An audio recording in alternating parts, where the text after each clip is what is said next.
Imam Ali, it appears to many of us that women in Islam are considered second-class citizens. If that's not the case, how do you explain to non-Muslims about women in some Muslim countries who don't enjoy full rights? First of all, I have to acknowledge the existence of mistreatment of the woman in some Muslim countries. But I have to tell you that it is based not on the religion, but mostly based on cultural mispractices. There are some countries that prohibit the woman to walk in the public place. There are some women who want the woman to stay behind the doors. Absolutely, this is not from Islamic teaching. From the time of Prophet Muhammad, peace be upon him, women enjoyed their responsibility. They enjoyed their role, wide role in the public life. The wife of Prophet Muhammad was a big businesswoman.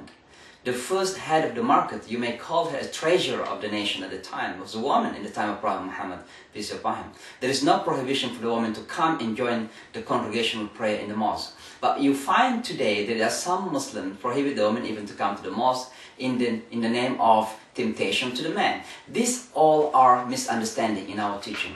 And so when you come to the Islamic teaching, men and women are considered equals, just like day and night, like the two sides of the coin. In fact, Prophet Muhammad, peace be upon him, said that the best among you is the best to his wife, and I am the best to his wife.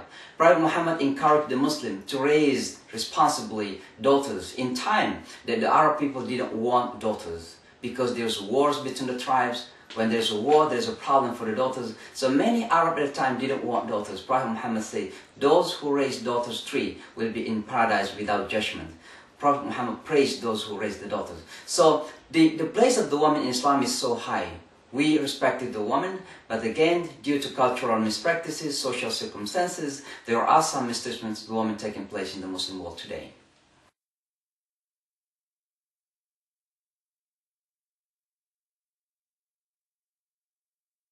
Imam Ali, can you talk briefly but clearly about the rights of women in Islam? Every human rights are guaranteed and granted to the woman. You are talking about economic rights. In fact, it is an Islamic law that says that when the woman earns something in the family, they have an absolute ownership. While when the man earns within the family, that earnings must be shared by the wife. There is a privilege basically here in terms of economic rights in Islam. When you talk about the role of leadership, women are allowed to be leaders in the Muslim community.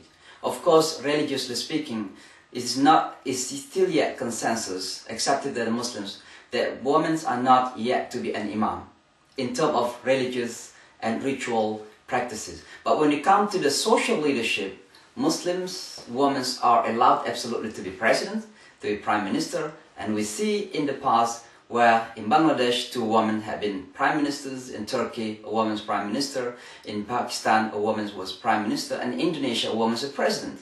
There are 4 Muslim majority countries have the woman as leaders, as a president, as a prime ministers. That itself indicates that woman has a full right to exercise in the Muslim societies.